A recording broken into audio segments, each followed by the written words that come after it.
Saudara-saudaraku yang dirahmati Allah Subhanahu wa taala, sebenarnya surga bagi para sufi adalah ma'rifatullah. Surga neraka memang ada di sini sekarang saat ini. Itu secara hakikat kalau ke dalam. Secara kenyataan ada betul-betulan ketika ajal ini sudah putus, ketika kita telah berjumpa di dunia ini, bisa berjumpa dengan Allah. Kenapa? Itu bagi orang-orang para sufi, orang-orang yang betul-betul mengetahui teorinya, ilmunya, yaitu ma'rifat. Ma'rifat inilah surga dunia, ma'rifat inilah kesenangan-kesenangan dunia, ma'rifat inilah rahmat Allah. Karena sehingga para sufi ini meleburkan dirinya, keakuan dirinya, sehingga dia bisa melihat Allah Subhanahu wa taala, wujud kebesaran Allah, melihat wajah Allah, wajhullah, yaitu zat Allah Subhanahu wa taala. Zat Allah Subhanahu wa taala, wajah Allah, dikatakan wajah Allah itu zat Allah. Itulah surga. Maka surga inilah yang paling tertinggi, adalah melihat wajah Allah. Wajah Allah di sini bukan berupa, bukan bersifat, tapi wajah Allah di sini zat yang tiada berupa, tiada berwarna, tiada berbentuk, tidak di atas, bawah, kanan, kiri, depan, belakang, tidak. Tapi zat yang maha meliputi segala sesuatu. Inilah yang dimaksud ayat fasamma wajhullah. Fa'inama tuwallu fasamma wajhullah. Dimanapun kamu hadapkan wajahmu, di situ ada wajah Allah. Wajah Allah itu zat, zat Allah. Beda kalau wujud Allah. Wujud Allah itu adalah sifatnya, yaitu Nur Muhammad. Jadi memang Allah itu nyata adanya, bukan tidak ada, bukan hanya gaib terus, tapi nyata. Seperti mana sabda baginda Nabi Muhammad sallallahu alaihi wasallam, junjungan kita, beliau mengatakan, baginda Nabi Muhammad sallallahu alaihi wasallam bersabda, artinya jangan engkau katakan ilmu hikmah itu kepada bukan ahlinya, maka zolimlah engkau. Maka janganlah engkau cegah akan ahlinya, ya, maka engkau akan celaka, engkau akan zolim, engkau zolim. Jadi apa? Maksudnya apa? Jadi kalau dikatakan ilmu ma'rifat ini, ilmu ma'rifat itu tadi, ilmu ma'rifatullah itu kepada orang yang bukan ahlinya, maka zolim. Zolim di situ istilah kata tuh jahil kepada diri, jahil kepada Allah. Karena apa? Karena menyatakan ilmu yang bukan ahlinya. Jadi hendaklah kita itu, diri kita itu tadi, terlebih-lebih guru mursyid tadi, beliau lebih tahu, beliau lebih paham. Beliau itu mursyid rohani memberikan ilmu ma'rifat tadi itu kepada ahlinya, kepada ahlinya, bukan kepada yang bukan ahlinya. Karena apa? Kalau disampaikan ilmu ma'rifatullah dengan terpaksa kepadanya, maka dia pasti akan menolak kebenaran yang mutlak. Kalau di sini dipakai belajar, maksudnya di sini ketika kita memaksakan kepada keluarga kita, memaksakan kepada orang-orang harus inilah yang ini, inilah ma'rifat yang benar-benar, sementara dia tidak mau, itu zolim namanya.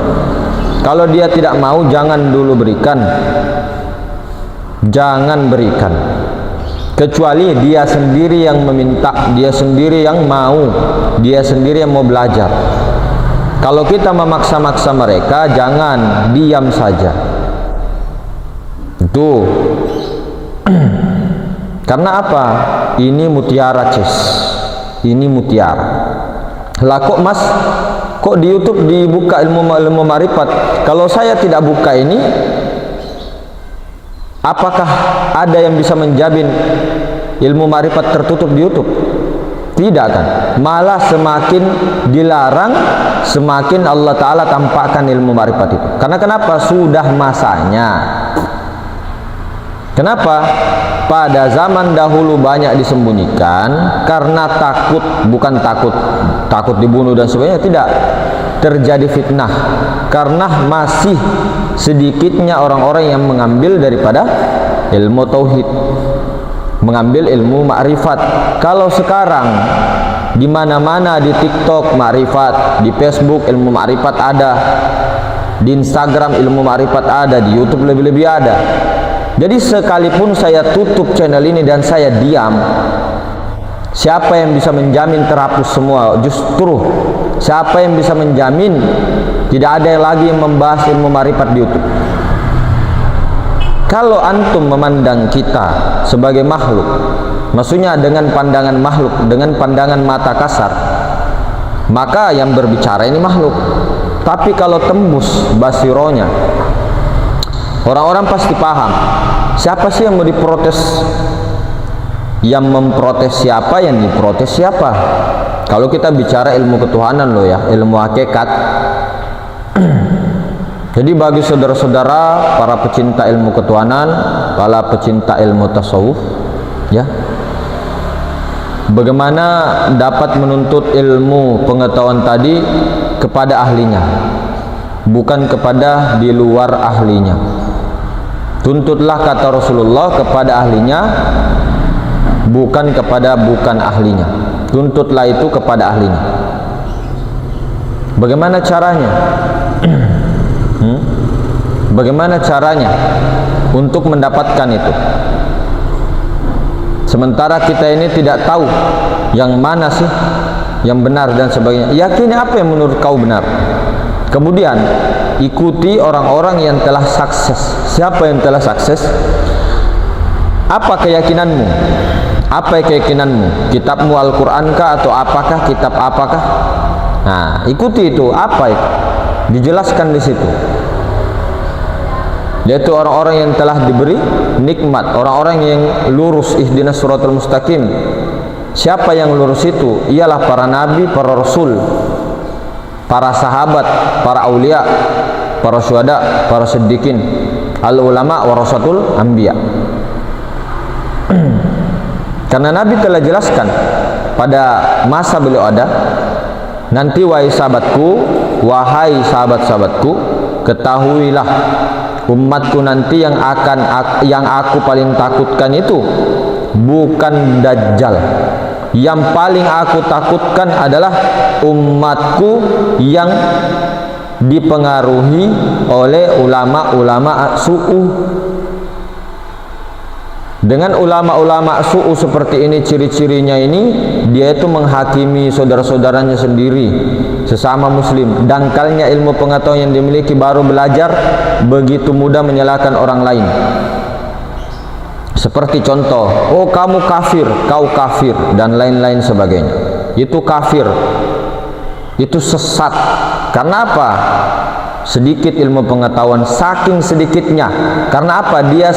Dia ibadahnya aja yang bagus, yang sepertinya bagus, banyak, sholat sunnahnya banyak, seolah-olah ibadahnya itu hasil karya dirinya sendiri, dan tanpa ingin tahu siapa Tuhannya.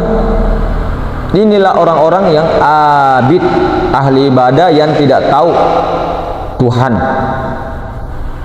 buta mata hatinya, sehingga dia apa? Menyalahkan orang lain, mensesatkan orang lain.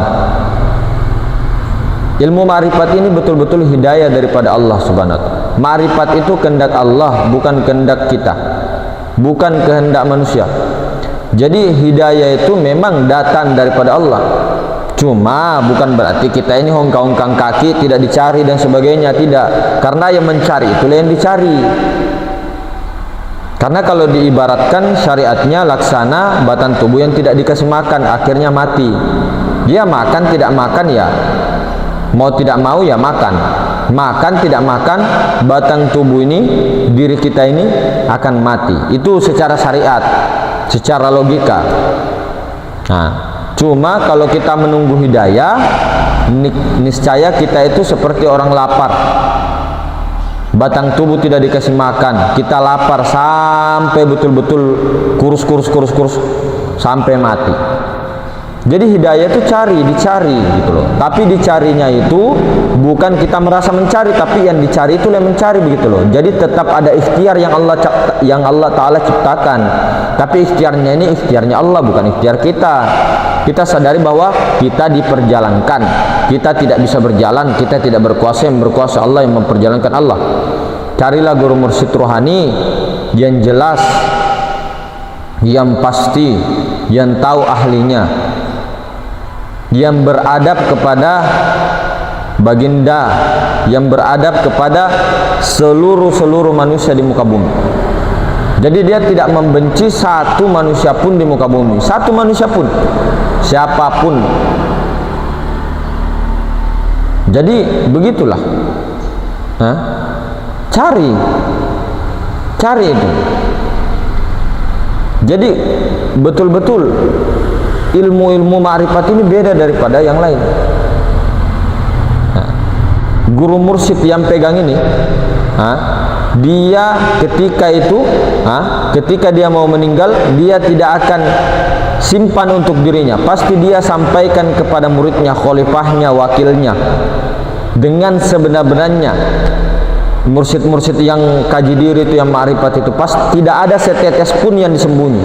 Tidak ada, pasti diberikan kepada wakilnya, diberikan kepada khalifah mursyid untuk regenerasi terus. Jadi betul-betul siapa-siapa yang bersungguh-sungguh pasti akan berhasil. Pasti itu, tidak mungkin tidak. Nah, itu kalau pastinya itu ya pastinya Allah, bukan kita ya.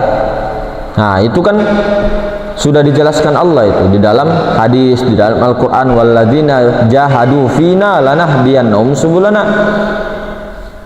Bagi orang-orang yang bermujahadah, bersungguh-sungguh di jalanku, maka aku akan tunjukkan jalan-jalan hidayah kepadanya.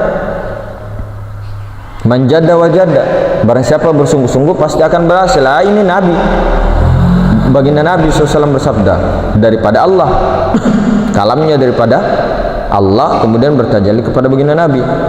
Sama juga dengan tadi, wallazina jahadu fina lanahdiyannahum subulana. Jadi banyak. Bukan berarti kita belajar ilmu ma'rifat, ilmu tauhid baru kita tidak ngapa-ngapain. Jangan jadi Jabariyah dong. Jangan juga jadi Mu'tazilah dong. Ahlus Sunnah wal Jamaah dong. Jadi tengah-tengah gitu loh. Ikhtiar ada tapi bukan ikhtiar kita, tapi Allah Ta'ala tetap jadikan ikhtiar. Kemudian kita tidak pasrah begitu saja. Jangan jadi Jabariyah, jadi di tengah-tengah. Umat yang selamat itu yang di tengah-tengah. Insya Allah jalannya lurus, bukan jalan bengkok-bengkok, bukan. Jadi jangan pernah menuntut ilmu daripada selain itu. Jadi apa? Asal ilmu itu dua, Al-Quran, yang kedua hadis.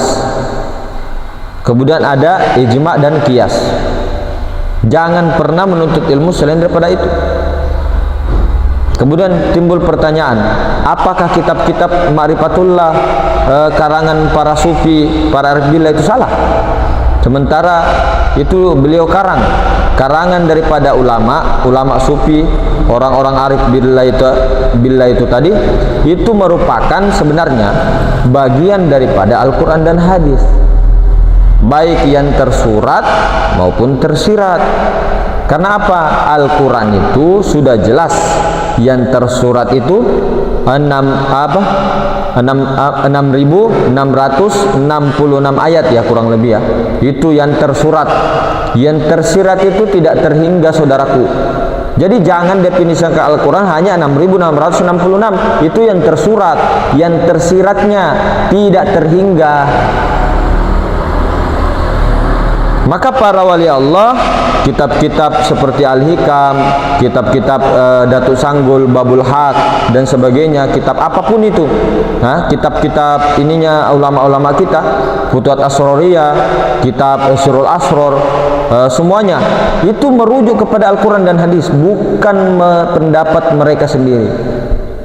Ketahui bahwa Arif Billah itu menulis dengan kitab-kitabnya pasti berdasarkan Al-Quran dan hadis. Cuma tafsirannya kita baru dengar, karena itu ya tersirat. Yang tersuratnya pasti dilampirkan juga di kitabnya beliau.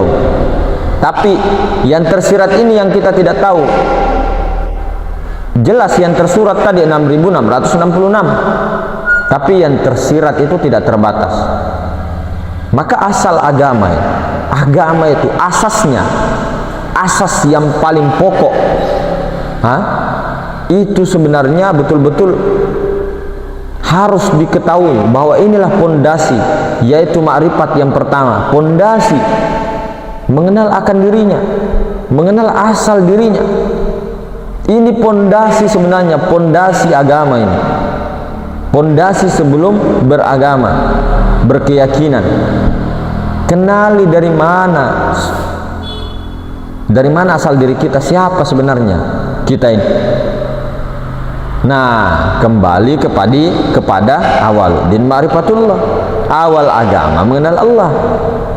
Jadi Nabi Muhammad sallallahu alaihi wasallam mengajarkan kepada umat 13 tahun baginda mengajarkan tauhid, awaluddin ma'rifatullah. Sebelum awal agama, sebelum beragama, mentauhidkan tauhid, tauhidul zat, tauhidul sifat, tauhidul asma, tauhidul af'al. Tauhid kepada Allah selama 13 tahun. 13 tahun lamanya di Mekah sebelum umat muslim itu beragama, masuk beragama, bersyariat, terlebih dahulu tentang pemahaman ketuhanan. Tentunya perjuangan Nabi SAW ini sangat besar sekali, saudara.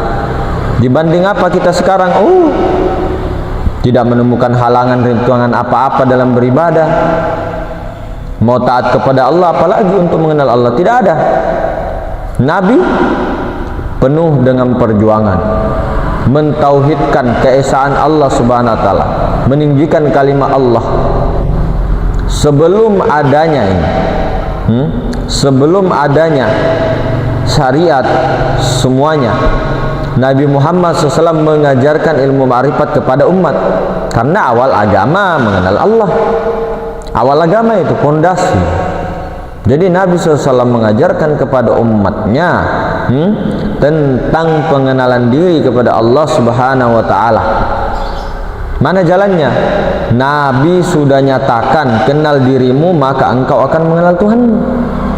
Karena lewat mengenal diri dan mengenal asal daripada kejadian diri, pasti akan tahu. Beda dengan kita sekarang ini, kita disuruh beramal ibadah, beramal soleh dan sebagainya, disuruh berbakti kepada Allah, tapi tidak pernah dituntut untuk mengenal Allah, tapi hanya disuruh beribadah untuk taat kepada Allah, beribadah, beramal soleh, disuruh sholat, bahasa umumnya disuruh sholat, disuruh puasa, disuruh mengaji, disuruh berzakat dan sebagainya. Bukan dilarang, tidak dilarang, tapi tidak pernah kita diajarkan tentang ilmu ma'rifatullah, ilmu mengenal akan Tuhan yang disembah, Tuhan yang dipuji, Tuhan tempat memohon engkau memohon pertolongan, Tuhan yang maha hidup, Tuhan yang maha segala-galanya, tempat engkau berteduh, berkeluh kesah dan lain sebagainya. Itulah Allah. Tidak pernahkah kita diajarkan untuk mengenal Allah? Bahkan kadang-kadang kita itu dipersulit. Kita dipersulit oleh apa? Oknum-oknum yang tidak bertanggung jawab kepada diri kita. Dipersulit diri kita ini ketika mau mengenal Allah atau belajar ilmu ketuhanan, selalu dipersulit ilmu marifat. Kadang-kadang dipersulit terus. Apa persulitnya? Kadang-kadang pertama dilarang, sesat, difitnah atau salah dan sebagainya. Kalau orang-orang yang sudah berjalan di itu dan sudah teguh, alhamdulillah. Tapi ini untuk yang baru belajar, diuji, semangat, jangan takut dengan cacian-cacian, tauhidkan. Tauhiduz zat, sifat, asma dan afal. Jangan takut saudara, maju terus. Itu memang betul-betul bagi para salik itu menjadi batu sandungan kadang-kadang. Kadang-kadang dirinya menyerah, diberat-beratkan atau dibeban-bebankan. Entah itu sama istri, sama bapak, mama dan sebagainya, itu semuanya itu pasti ada itu. Tapi teruskan jalankan. Ketika terus itu jalan, maka anak istri, bapak, ibu dan sebagainya pasti ikut. Karena ilmu ketuhanan itu ilmu yang betul-betul tugas kita di dunia itu untuk mengenal Allah, untuk mengembalikan. Bukan kita yang mengenal Allah, tapi Allah Ta'ala sendiri yang mengenal dirinya. Allah Ta'ala sendiri yang menyaksikan dirinya. Allah Ta'ala sendiri yang mencari dirinya, dan dia juga yang dicari. Nah, ini kita bisa bicara syariat. Jadi yang mana dinamakan Allah? Bagaimanakah wujud Allah? Yang mana zat Allah? Pernahkah kita tanya kepada diri kita? Apakah itu wujud Allah? Bagaimanakah wujud Allah? Pernahkah? Yang manakah itu Allah? Pagi, siang, sore, malam? Pernah? Kadang-kadang seorang muslim itu tadi ya diajak untuk mengenal Allah, untuk mengenal ilmu ma'rifatullah. Katanya apa? Itu ilmu para nabi rasul, para wali-wali. Kita ini orang awam tidak perlu belajar ilmu seperti itu, karena ilmu itu sangat tinggi. Karena itu ilmu para wali, ilmu para nabi. Kita ini orang awam, tidak perlu belajar itu, tidak perlu belajar seperti itu. Tapi ya, ketika di rumah orang tadi, di rumah dirinya beribadah sekuat-kuatnya ibadah, laksana seorang wali. Dirinya di rumah mau menjadi wali Allah, beribadah dengan sekeras-kerasnya, dengan segigih-gigihnya. Tapi ilmu wali tidak pernah dituntut, ilmu para nabi, para anbiya tidak pernah dituntutnya. Padahal itu ilmu ma'rifatullah, ilmu para nabi, ilmu para wali, ilmu para rasul, ilmu mengenal Allah. Bagaimana kita beribadah kepada Allah tapi diri kita ini tidak mengenal Allah? Ini bahasa syariat, mengenal Allah. Allah Ta'ala sendiri yang mengenal dirinya.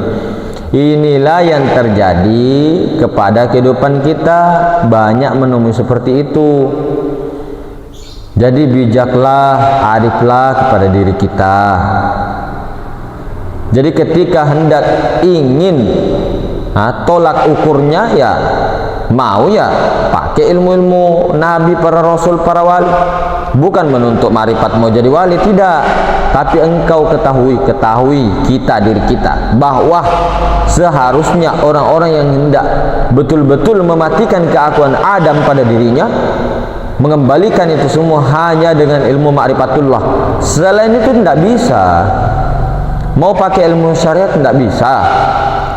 Justru syariat ini yang paling akhir. Itulah terminal terakhir itu. Itu yang paling sulit, yang paling PR kita semua itu. Ketika terakhir. Kan begitu sistemnya kan. Baginda Nabi juga begitu. Cuma ketika belajar ilmu ma'rifat sekarang jangan juga ditinggalkan syariat. Tidak perlu. Berbarengan. Karena kita sudah terlanjur, jangan ditinggalkan. Nah itu, apakah kita betul-betul Islam KTP atau memang Islam ikut-ikutan? Nah ini kan kadang-kadang kita ini tidak pernah memikirkan itu. Artinya apa? Cuma beragama Islam di KTP tapi belum kenal Allah. Nah dari sekaranglah kalau memang kita itu mencintai Allah, ini bisa bahasa syariat, maka gunakan waktu ini, kesehatan ini, semasa kita itu masih bisa untuk berjalan kemana-mana, diperjalankan maksudnya. Tuntutlah ilmu ma'rifat untuk menyempurnakan, karena kesempurnaan agama semua itu, keyakinan itu adalah mengenal Allah. Mengenal Allah ini dasar daripada agama, dasarnya saja belum ada, belum kokoh, maka bangunan apapun yang kau dirikan itu akan hancur. Awaluddin ma'rifatullah, dibilang Ini adalah pondasi dasar di dalam Islam. Maka Islam inilah agama-agama yang pernah dibawa oleh Nabi Adam, Nabi Idris, Nabi Nuh, Nabi Hud, Nabi Soleh, Nabi Ibrahim, semua nabi-nabi itu Muslim. Apa itu Muslim? Apa itu Muslim? Menyerahkan diri totalitas kepada Allah, menyerahkan hak-hak Allah, menyerahkan, berserah diri. Itulah Muslim. Berserah diri secara totalitas. Bagaimana mau menyerahkan semua kalau tidak tahu teorinya, tidak tahu teori-teorinya, tidak mengenal Allah, tidak tahu ciri-cirinya Allah, maksudnya zatnya, sifatnya, asmanya, afalnya yang mana gitu. Kemudian yang manakah disebut wujud Allah, yang mana zat Allah. Jadi ketika menemui itu bukan kita yang menemuinya, kelihatannya kita, prasangka kita, tapi sebenarnya bukan kita, tapi Allah Ta'ala jua. Maka inilah Islam itu adalah Muhammad. Makanya dua kalimat syahadat itulah asyhadu an la ilaha illallah, asyhadu anna Muhammad Rasulullah, ini dipakai oleh para nabi semuanya, 124.000 nabi. Maka sebelum betul-betul bersyariat, kenali. Sekali menyelam ke dasar lautan yang paling dalam, terus sampai ke dasar, sampai dapat mutiara. Sudah dapat mutiaranya dibawa, jangan terus-terusan di situ di laut, di dasar laut. Kita kan mau pulang, maksudnya mau naik kapal lagi, kemudian pergi ke daratan. Nah, begitu loh. Jadi bukan kita terus-terusan di dalam. Kalau sudah dapat mutiara ma'rifat itu, kita punya tugas. Makanya perhentian terakhir itu adalah syariatullah, syariat yang bermakrifat, bukan syariat yang hanya ikut-ikutan gerakan seperti patung, seperti robot. Robot kan bisa itu disuruh sholat, robot loh. Bisa itu di remote, itu bisa di orang pintar itu bisa, robot bisa kok disuruh ngomong syahadat, 2 kalimat syahadat itu robot itu. Nah, kita kan bukan robot. Bukan hanya di sini. Bukan hanya di sini. Bukan di sini, bukan di sini. Bukan cuma suara hati saja, betul-betul tertancap itu. Paham teorinya, yang mana zat Allah yang maha suci, yang mana sifatnya, tajallinya, wujudnya, yang mana asma Allah, yang mana af'al Allah. Ini pondasi, saudara. Bayangkan selama hidup kita mendirikan sholat, misal ada usia kita 35 tahun, ada 50 tahun, bahkan ada yang 70 sampai 80 tahun sampai sekarang. Tanyakan kepada diri kita, mana sholat kita? Tanyakan kepada diri kita, apakah kita menyembah materi? Apa yang disembah selama ini? Tembok? Jadi kalau belum menemukan apa yang kita sembah, kita hanya menyembah angan-angan, kita hanya berkhayal, belum bertuhan yang sebenarnya. Itu kata-kata makrifat. Kita ini tidak lagi bertuhan, bukan kitanya, tapi memang ruh itu tidak bertuhan. Karena ruh itu adalah Nur Muhammad. Nur Muhammad tidak ada Tuhannya. Karena kenapa? Nur Muhammad itu ya Tuhan itu sendiri, wujudnya gitu loh. Rahasianya Allah. Bukan kita. Kamu mau jadi ateis tidak bertuhan? Mau jadi ateis? Makanya orang-orang yang disebut dalam syariat orang-orang yang bertuhan itu adalah orang-orang yang sempurna kemakrifatannya, melebur. Tidak ada lagi rasa-rasa bertuhan. Maksudnya bukan kita tidak bertuhan, tapi betul-betul kita melebur di situ. Kemudian hamba dengan Tuhan ini masih selalu disalahpahami. Hamba itu kenyataan Tuhan, tapi hamba bukan Tuhan, Tuhan bukan hamba. Tapi hamba kenyataan Tuhan, wujud Tuhan, kenyataan wujud Allah, tapi bukan Allah, tiada lain. Jadi yang disebut hamba tuh Nur Muhammad, yang disebut Allah tuh itulah disebut makomnya Tuhan. Tapi Tuhan di sini secara kaidah saja. Tapi kalau Tuhan yang sebenarnya Tuhan, yaitu Rabbul Izzati, itu yang tidak bisa. Apa syaratnya? Rabbul Izzati itu selain di atasnya Maha Ruang itu Rabbul Izzati, apa syaratnya? Diam. Karena di dalam surah Al-Insan ayat 1 disebutkan bahwa memang ada suatu masa di mana manusia itu insan itu belum bisa disebut apa-apa.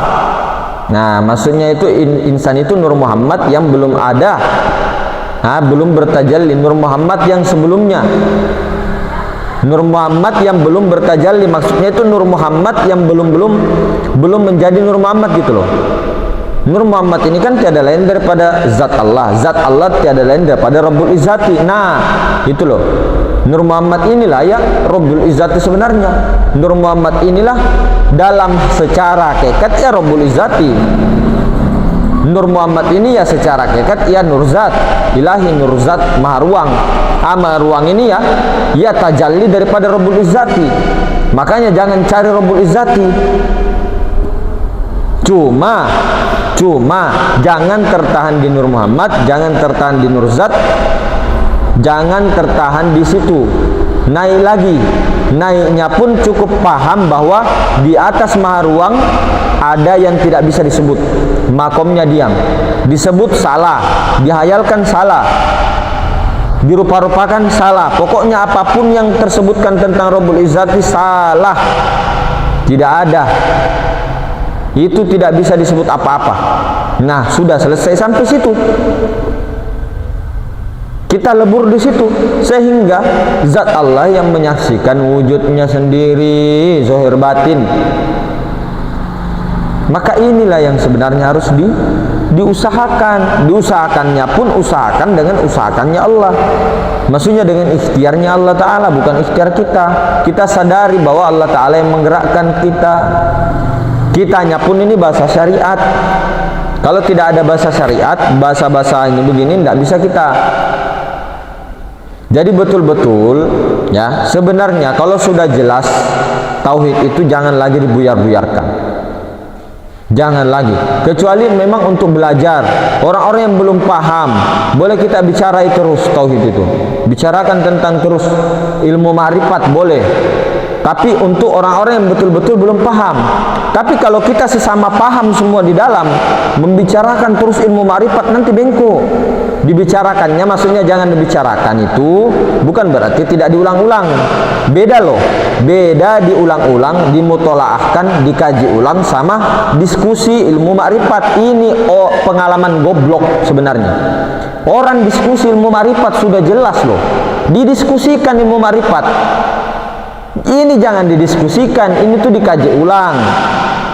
Saling belajar mengajar, muzakaroh. Muzakaroh itu saling membagi. Jangan kasih pertanyaan, terus apa jawabannya mas? Tidak dikasih jawaban. Jawab dulu, nanti turun, pergi, tidak tanggung jawab. Ini tarik kepada diri kita saja. Jangan diskusikan.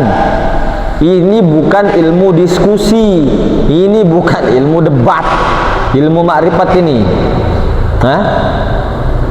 Kalau untuk mengkaji-kaji ulang atau mentahqiq atau dibelajar, orang-orang yang tidak tahu dia mau belajar, kasih tahu apa yang diketahui. Kalau tidak tahu jangan dijawab, serahkan kepada ahlinya, serahkan kepada yang tahu.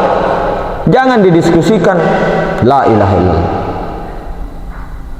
Ini yang perlu dikhawatirkan sebenarnya. Karena kenapa? Ketika didiskusikan hal-hal seperti ini sudah terang, sudah jelas. Begini ya, contoh. Ini press-care. Ya, semua orang sudah melihat. Sama ini dengan zat. Nah, ini press-care. Kita 5 orang di sini melihat. Didiskusikan lagi. Itu press-care bentuknya bulat apa kotak? Itu press-care pediska atau rasanya itu seperti panas atau apa? Coba saja rasanya, lihat saja ini bagaimana bentuknya, kotak kah segitiga? Sudah jelas-jelas begini bentuknya, dibilang bundar kah press-care ini? Nah, sudah jelas-jelas ini warna biru, dibilang ini warna apa? didiskusikan lagi.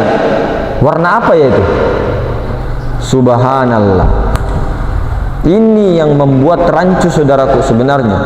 Inilah yang menyebabkan bolak-balik keyakinannya, pikirannya, sehingga berpindah-pindah keyakinan-keyakinannya, berpindah pikirannya, goyang-goyang, sehingga bingung. Ya secara teori oke lah, paham tentang ilmu ma'rifat, zat, sifat, asma, af'al. Mesrakannya di mana? Mesrakannya ini loh, itu kelihatan sekali kalau memang orang yang betul-betul mau belajar, mengajarkan orang, memuzakarohkan orang, itu betul-betul kelihatan kok itu tulus, bukan dijadikan bahan diskusi. Sekali lagi, ilmu ma'rifat ini bukan ilmu untuk didiskusikan. Ini sekali lagi, ilmu ma'rifat bukan untuk ilmu didiskusikan. Dikaji ulang boleh, dikaji ulang, beda loh kaji ulang sama diskusi. Ini sudah jelas ini tangan jari telunjuk, ditanya-tanya lagi, kecuali memang kita tidak tahu, betul-betul tidak tahu. Ini yang menjadi hati-hati saudara. Kita mau sampai kapan mau diskusikan itu? Kalau sudah jelas tinggal diam, mesrakan. Bicara dikaji ulang boleh, saling muzakaro, saling bagi-bagi. Jangan pertanyaan yang sudah ditahu dipertanyakan di situ, dibagi orang-orang yang mau dibelok-belokkan ininya. Karena apa? Saya kalau tahu ini lebih anu daripada mereka, saya lebih tahu daripada mereka. Itu ada sedikit begini. Jadi jangan merendahkan, sibuk kepada diri saja. Kita ini baru baru belajar 20 tahun, 15 tahun sudah ini. Nabi Nuh berapa tahun? Nah, jadi betul-betul kita ini ayolah ke dalam lah. Kalau memang mau menegur orang, jangan, itu pasti tidak dilontarkan keluar. Jangan selalu keluar, kita ke dalam. Kecuali untuk belajar, ada yang salah saudaranya, ada yang memang keliru, luruskan dengan niat Allah Ta'ala sendiri yang menggerakkan begitu. Kalamnya Allah juga. Tapi kalau sudah jelas, ya Allah, dibicarakan lagi. Dibicarakan, tidak apa-apa untuk dikaji ulang tadi, bukan didiskusikan. Apa menurut pandangan kamu? Apa menurut pandanganmu tentang zat? Apa menurutmu tentang Nur Muhammad? La ilaha illallah. Sudah jelas. Kalau memang kita tidak tahu, tidak jelas, wajar. Tapi saya begini, usul saja. Kita usul. Ini kelihatannya saya beraku-aku kelihatannya ya. Tapi lihat dulu. Coba ditonton dulu videonya. Ditonton dulu video-video kita yang sebelumnya, 2-3 video saja, insya Allah.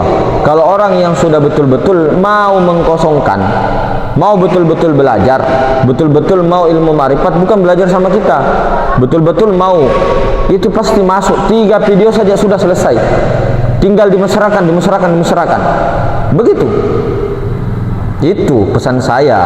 Kalau mau diikuti, kalau tidak mau silakan. Ya mungkin begitu saudara-saudaraku.